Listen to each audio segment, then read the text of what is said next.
Assalomu alaykum. So'nggi kunlarda jahon bo'yicha ro'y berayotgan voqealar bizlarga bir qator masalalarni o'zimizga xulosa qilib olishga yana bir bor majbur qilyapti. O'rtoqlar, bugun Amerika Qo'shma Shtatlarining prezidenti butun dunyoga qo'pol aytganda qisib o'tirlaring degan siyosat qilyapti. Buni tan olish kerak. Bugun Donald Trump, ya'ni bir narsani tushunish kerak, mamlakatlarning prezident rahbarlari bu vaqtincha o'tirgan odamlarda, u butun bir davlat degani emas yoki butun bir xalqning irodasi degani emas. Shuning uchun masalan Donald Trump ham hozir prezident bo'lib o'tiribdi. 1-2 yildan keyin ketishi mumkin. Bilib bo'lmaydi. 1-2 oyda ketar, balki o'lib qolar, biz buni bilmaymiz. Ya'ni kelajakda nima bo'ladi? Ya'ni odamlar almashaveradi, xalqlar qolaveradi. Butun dunyo bugun Donald Trampni o'sha Amerikani agressor davlat darajasiga olib chiqqanligini ko'rdi. Rossiya Putin tomonidan qanday agressor davlat sifatida olib chiqilgan bo'lsa dunyoga, bugun Amerika ham xuddi shunaqa. Ya'ni ikkita davlatda ham loy chaplanmagan joyi qolmadi. Xo'p, ya'ni Amerika Qo'shma Shtatlari bugun ochiqchasiga o'sha Venesuelani hudud o'sha suverenitetiga tahdid qilib, uni prezidentini o'g'irlab ketib, o'zini qonunlari bo'yicha sud qilmoqchi. Bu shunchaki butun dunyoda Amerikani aytgani bo'ladi. Qaysi biring bizlarning manfaatga qarshi chiqsang, mana shunaqa Maduro kabi, ya'ni bizni ashaddiy tanqid qilib kelgan odam kabi shunchaki qo'lga olib kuningni ko'rsatib qo'yamiz degan shunaqa belgi beryapti. Bu endi ko'proq mana shu avtokratiya bo'lgan, qanaqadir Amerika bilan konflikti bo'lgan davlatlarga signal. Xo'p, biz nima xulosa qilishimiz kerak? Xulosa qiladiganimiz bitta, o'rtoqlar. Qancha bo'linsak, qancha bir-birimizni ketimizni qolasak, qo'pol aytganda bitta davlat, bitta xalqlar bo'lib turib, bir-birimizni ko'ra olmay, bir-birimizni ketimizdan faqat zaiflashtirishga harakat qilsak, uzoqlashsak, shuncha zaiflashamiz. Ya'ni agarki butun Latin Amerika mamlakatlari, Janubiy Amerika yakdil bo'lib qattiq turganda, Amerikani duxi yetmagan bo'lardi Venesuelaga tashlanishga. Bugun Venesuela yolg'izlanib qoldi, qo'pol aytganda. To'g'ri, Rossiya, Xitoy unisi bunisi, biz seni qo'llab-quvvatlaymiz deb aytish mumkin, shunchaki gapda. Lekin real hech qanaqa harbiy bloki yo'q. Venesuelaning boshqa mamlakatlar bilan, qudratli kuchlar bilan shunchaki og'izda gaplar. Ya'ni o'rtada kelishuv ketyapti. Qo'pol aytganda Ukraina Rossiyaga sovg'a qilinadi, Amerika Venesuelani oladi. Qo'pol aytganda shunday bo'lyapti. Ya'ni dunyoda demokratiya, inson huquqlari, tenglik degan masalalar Putin tomonidan ham, Trump tomonidan ham shunchaki cho'pchak, chippakka chiqarilganligini ko'rib, ular xullas ikkovsi ham shunchaki bu narsalarga, bu prinsiplarga tupurdi. Xo'p, Trump to'g'ri biznesmen odam, u hozirgi prezidentlik davrida ham biznes qilayotgan odam. Vaqt o'tadi. Ya'ni ba'zilar Amerika haqida ko'p gapiradi-da, uni yaxshi siyosat olib borib, u yoq deydi. Yo'q. Men masalan Amerikaning rahbarlariga emas, Amerikada mavjud bo'lgan tizim, qolipga nima deydi, to'g'ri ma'noda o'rganish kerak bo'lgan jarayon sifatida qarayman. Ya'ni Amerikada masalan tizim shunaqaki, prezident Donald Trump bugungi kunda Venesuelani prezidentini o'g'irlab, unga ochiqcha hujum qilib, ichki ishlarga aralashib, suverenitetini yo'qotishga harakat qilyapti. Lekin bu bilan Donald Trump butun Amerika xalqi yakdil qo'llab-quvvatlayapti deb bo'lmaydi. Shunaqa vaqtda New York shahrining meri Mamdani, Zohran Mamdani adashmasam, yaqinda o'sha musulmonlardan chiqqan mer saylandi.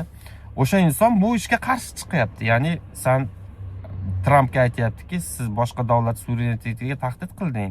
Bu xalqaro normalarni buzish. Bunday qilish noto'g'ri deb o'zini fikrini, pozitsiyasini aytayapti. Ya'ni prezident shunday qilibdi, hammamiz shu yoqqa shu pozitsiyani qo'llaymiz degan narsa yo'q. Endi xuddi shunaqa Donald Trump siyosatini qo'llab-quvvatlaydi, unga qarshi fikr aytadigan, qarshi turadigan boshqalar ham paydo bo'lishi mumkin Amerikaning o'zida va bu normal holat u yerda. Ya'ni vaqt soat kelib Donald Trump mana shu harakatlari uchun u ham qanaqadir baho oladi. Vaqt kelib. Endi ya'ni mana shunaqa tiyib turish, o'zaro muvozanat balansi bor. Shu nuqtai nazardan tizim nisbatan yaxshiroq ko'rinadi bizlarga. Lekin alohida shaxslar hech qachon u to'g'ri aytyapti, boshqa degan pozitsiyada bo'lmaganman men ham. Faqat o'sha yaratilgan tizim o'rganish kerak, ayrimlarni olish kerak degan shunaqa nuqtai nazardan qarayman. Nisbatan qolganlariga qaraganda yaxshi ishlaydi. Xo'p, endi demak oladigan xulosamiz nima? Yanada yakdil bo'lish, ya'ni Markaziy Osiyo mamlakatlari, turkiy xalqlar, bu demak qirg'iz, o'zbek, qozoq, turkman, bu demak turkiy xalqlar, qoraqalpoqlar bor va hokazo. Bir bo'lish kerak. Bir-birini ketini kovlab, bir-biriga gijgijlab yurish kerak emas. Ular yanada yaqin birlashish kerak. Bitta kuch, bitta yagona makon sifatida turish kerak degan shunaqa xulosani yana ham beryapti. Nimaga? Chunki Amerikami, Rossiyami bularga farqi yo'q. Liboy время istagan kuni yana tars etib bostirib kirish mumkin har qanaqa bahona bilan. Mana masalan Venesuelada Donald Trump Venesuela prezidenti narkotik tarqatishni qo'llab-quvvatlayapti degan niqob bahona bilan kirib bordi. Go'yoki butun Amerika, butun dunyoni bu narkotikka qarshi kurash bir narsa bilan ishontirishga harakat qilyapti. Fakt lekin buni tagida aslida neft yotibdi. Shunchaki dunyodagi eng neft ko'p bo'lgan davlatni boshqarmoqchi, qo'lga olmoqchi bo'ldi-ku. Shu davlatning o'rni Venesuela emas, boshqa bo'lganda ham farqi yo'q edi. Bari to'xtatib qolmas. Endi keyingi qadam qayer? Keyingi qadam Grenlandiya oroli. Ya'ni dunyodagi eng katta muzlik orol bor. Bu Daniyaga tegishli, aslida Daniyaning hudud sifatida ko'riladi. Donald Trump ochiqchasiga demak u yerda ham olmoqchi. U haqida ham gapirgan, nimaiki gaplar gapirgan bo'lsa, bugun populizm deb bir vaqtlar qaralgan narsalar hammasi amalga oshiryapti. Endi bundan keyin demak Grenlandiyaga bo'ladi hujum. Qani ko'ramiz, o'shanda nima bo'lar ekan.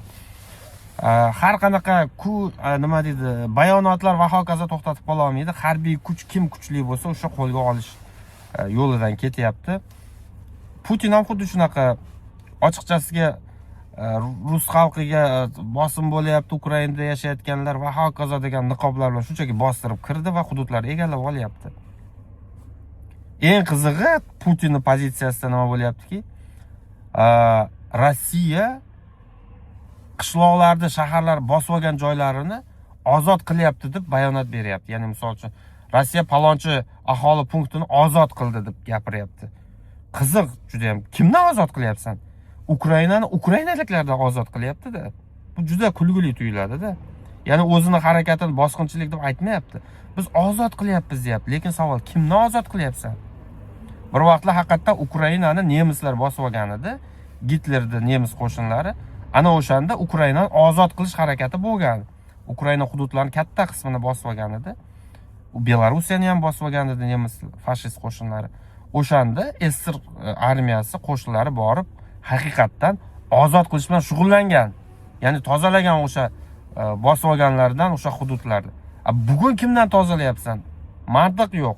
Ukraina xalqidan Ukraina hududini tozalayapti, qo'polati. Ya'ni mana shunaqa kulguli niqob bilan ertaga xohlagan hududga bular gegemon davlatlar bostirib kirishi mumkin. Ozod qilaman, nima ana narkotikka qarshi kurashaman, toza havoga qarshi kurashaman va hokazo degan, ya'ni istalgan narsani bahona qilib kirish mumkin.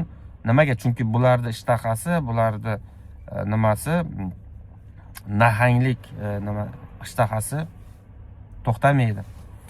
Xo'p, endi demak har bir hududlar, mamlakat, xalqlar to'g'ri ma'noda xulosa qilib biz o'zimizni tarixiy o'zaklarimizdan kelib chiqqan holda yaqinlashishimiz kerak yana ham. Hozirgi o'zida bizning O'zbekistonning ichida ham juda ko'p bo'linishlar bor. Har xil masalalar bo'lib yotibdi. Millatchilik, mahalliychilik, ayirmachiliklar bo'lib yotibdi. Bu noto'g'ri aslida. Shunga xulosa qilaylik o'rtoqlar. Ayirmachilik, bunaqa ishlar, bo'linish bizni ham parokandalikka, vayronalikka olib boradi, qullikka olib boradi. Farqi yo'q. Amerika xolasa bosib olishi mumkindir. Xolasa Xitoy, xolasa Rossiya, farqi yo'q.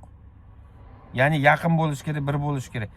Markaziy Osiyo bitta musht bo'lib tursa, mamlakatlari, Markaziy Osiyo mamlakatlari, uncha-munchasi duxi yetmaydi. O'zi shundoq ham dunyoni ko'p rivojlangan davlatlari Markaziy Osiyoni yagona hudud sifatida qabul qilyapti. Masalan, Yaponiya ham, Fransiya ham, Germaniya, Amerika ham S5, ya'ni Markaziy Osiyo davlatlari va Amerika Markaziy Osiyo davlatlari va Yaponiya kabi formatlar qilishgan.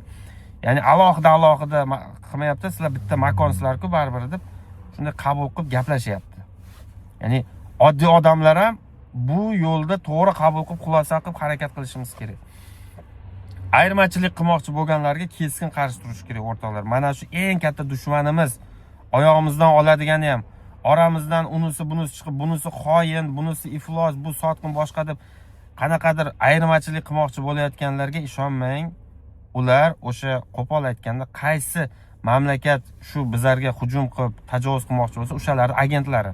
Qo'pol aytganda, ular bizni bo'lishga, ichimizdan, o'zimizdan yo'q joyda xoin yasashga harakat qilayotganlar. Ya'ni avvalo o'zlari xoin va ular bizni bo'lak-bo'lak qilib ajratib bir-birimiz bilan urushtirib qo'yish missiyasi qo'yilgan. Bunaqalar ichimizda tiqilib yotibdi. Hozirda o'zida Rossiyani o'sha manfaatlari uchun xizmat qilish kerak bo'lgan diversantlar O'zbekiston ichida ham yuribdi. Amerikanikiga xizmat qilaman ham deganlar yuribdi. Xitoyga ham xizmat qilaman deganlar ham yuribdi. Buni qayerdan bilsa bo'ladi? Bu ayirmachilik qilishga. O'zaro bir-birimizni xoinga chiqarib, buni bir-biriga gijgijlab, yomonlab, shu loy chaplash, shu butun mamlakat jamiyatni bo'lak-bo'laklarga bo'lib tashlashga harakat qilish misolida ko'rishingiz mumkin. Shunga hushyor bo'lasiz. Ana shunday qilayotganlar bilingki, asl xoinlar o'shalar.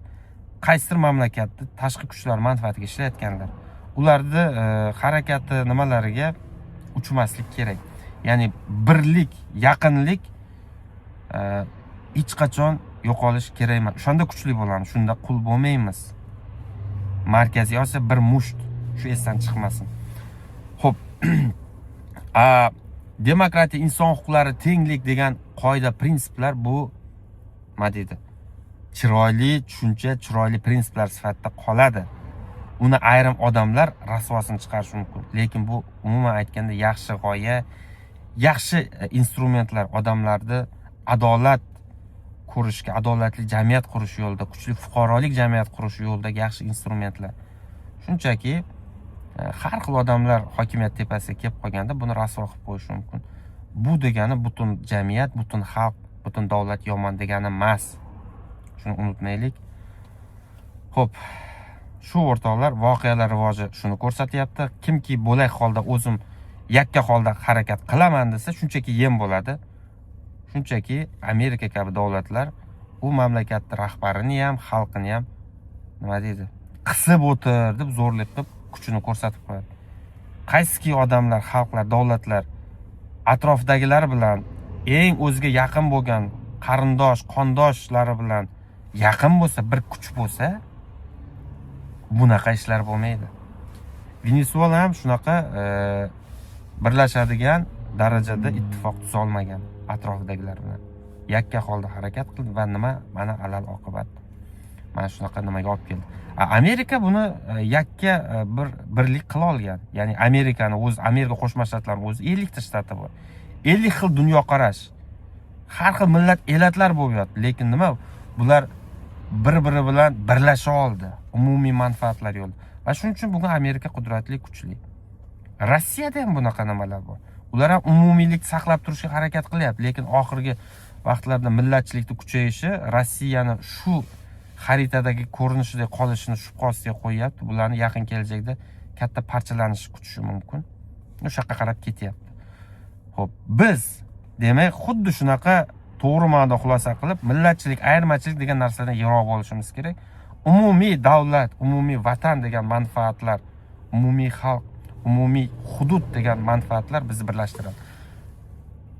Biz o'zaro teng bo'lamiz, senga zo'r ishlar qilib beramiz, senga foydangga o'ynaymiz degan gaplarga hech qachon ishonmang. Mana dunyo ko'rsatyapti. Siyosatda ham shunaqa. Bizlarga ham unisi bunisi keladi, biz boramiz va hokazo. Biz zo'r teng ishlaymiz sizlarga u yoq bu yoq deb aytayaptimi? U bo'lmagan gap. Bizni hamkorlik qilishga, o'zaro muloqot qilishga tomonlar faqat manfaatdorlikgina olib boradi.